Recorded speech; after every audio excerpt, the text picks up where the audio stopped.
Geekus, and welcome to the Ginger Geekus. Today is Wednesday, and it is finally August, and we have a few more days until Suicide Squad. But today is going to be my very first Nerd 101.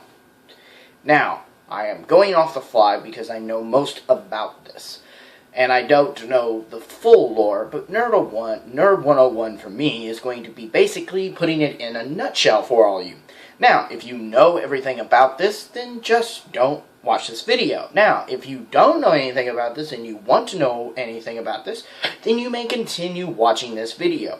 I'm going to give you all the things that I know about a certain subject.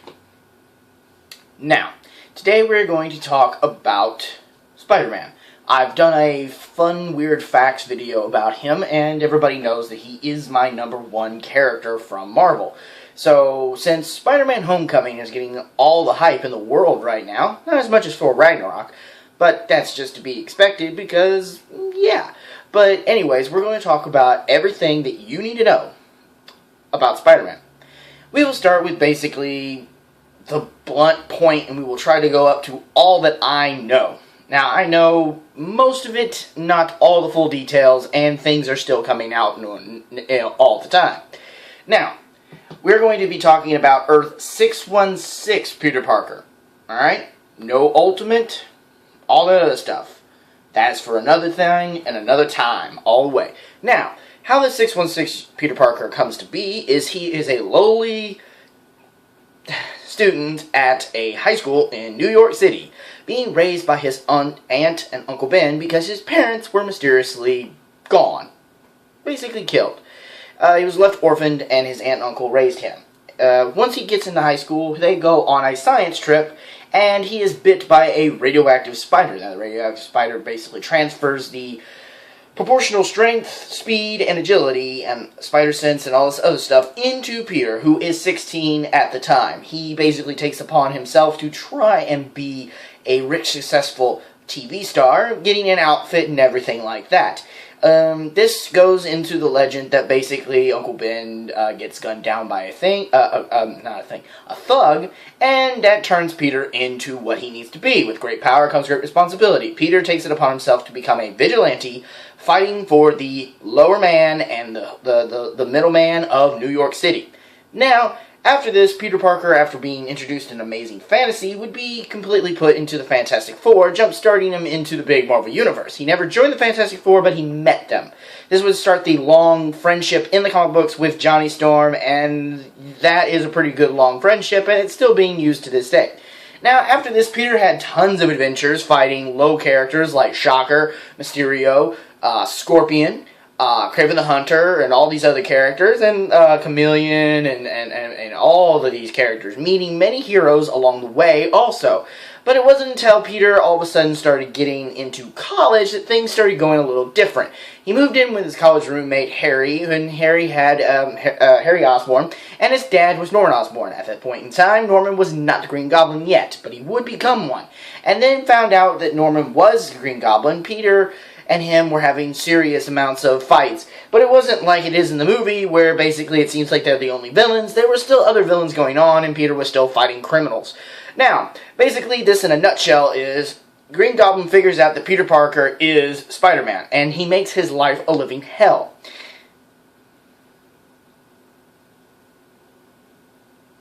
And who knows what goes on, but you never know what's going to happen, because Peter Parker basically, it's weird. He loses his memory, Norman does, and so he doesn't remember. Then all of a sudden he does remember, and that's when the whole thing with Gwen Stacy happens. Now, the Gwen Stacy relationship, in a nutshell, is Aunt May was trying to introduce him to Mary Jane Watson. He did not really care about Mary Jane Watson. Up to this point in time, Peter had dated many people, fallen in love with Betty Brant, and he's dated a girl named Debbie, and many other people in the time. He finally met Gwen Stacy, and at the same time he met Mary Jane Watson. Mary Jane Watson at this time would be dating Harry, which was a little awkward.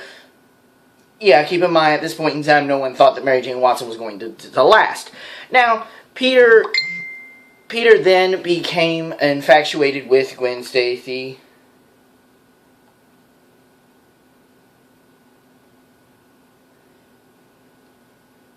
One moment, sorry.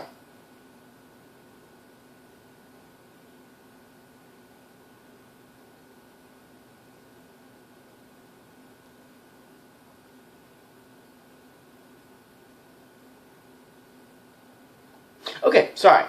Someone messaged me and I had to message back. Anyways, back to what we were going. Basically, at this point in time, Harry and Peter had the best relationship known to man, and they were doing great. This was before Harry would be having a drug problem and all that other stuff. Now, the best thing you need to get from this is Gwen Stacy fell in love with Peter, and Peter fell in love with him. At the point in time, Dr. Octavius had killed Gwen's father, Captain Stacy. Captain Stacy in the movies is completely different than Captain Stacy in the comic books. And Captain Stacy in the comic books actually knew Spider-Man was Peter Parker, and he just wanted Gwen to be protected because he cared for both of them, and he liked Peter. Even if he was Spider-Man, he liked Peter. Now, this is what happens in the comic books to start the big dark thing with Peter Parker's life. The person that he fell in love with, Green Goblin takes her and then drops her off the bridge. Peter then, basically, it's been proven that Peter snapped her neck by saving her, trying to save her. At this point in time, Green Goblin would officially die. I put quotations because not really dead. Now, fast forward, Peter would have tons of adventures, becoming well-known by everybody in the superhero community of Marvel, and even becoming a reserve member of the Avengers. He would have the Clone Saga go on, which was completely dumb, and the only thing good that came from that marijuanos is Ben Reilly. Kane also, slightly, but not really. He would also then go to the Secret Wars before this whole Clone Saga happened, and he would get the symbiote, which would turn into one of the greatest story arcs of all time, and would give Peter his greatest villain, being Venom. Yeah, so, yeah, don't believe the movies. It didn't come from the moon. It came from basically an alternate world, and it was a symbiote from another planet also, but it never came on a meteorite. Peter brought it here. Now, that would start a whole chain reaction. Peter would also start dating Mary Jane Watson at this time after Harry became the Green Goblin, and then Harry married Liz Allen and had a child, and then Harry died basically trying to be a good guy finally. Harry kind of lost it. It was sad. It would also be found that Gwen Stacy had a clone made of her by Jackal, which is weird. Jackal was kind of being weird like that. Also, Green Goblin would come back from the dead, per se, in the latest things. Peter would, also, after all that stuff, I know that he joined, after the Clone Saga and everything going on, he went on vacation, and Ben Reilly took over.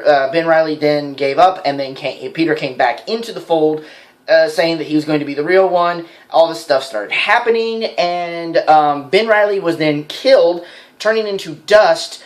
Peter would then get Mary Jane pregnant, and they would be expecting their child, but things would go wrong in the birth, and Peter's child would die in birth. Stillbirth. Yeah, sad day for Peter. It would also be at this time that Peter would join the Avengers. So that was something. Around this time also, Peter would start having interesting conversations and fights with the interdimensional being that basically wanted to consume animal totems called Morlun. Now, Morlun at this point in time would not be a pivotal point of the story. The only pivotal point of this story is Peter would, before joining Tony Stark's getting the Iron Spider, Peter would basically die in the middle of combat, being killed by Morlun, but then he would be resurrected from a cocoon, seamlessly being brand new, having organic webbing, higher strength, night vision, and all these other new powers, which was weird. Morlun also would have died, and basically we find out that later on in the Spider-Verse story that Morlun does come back.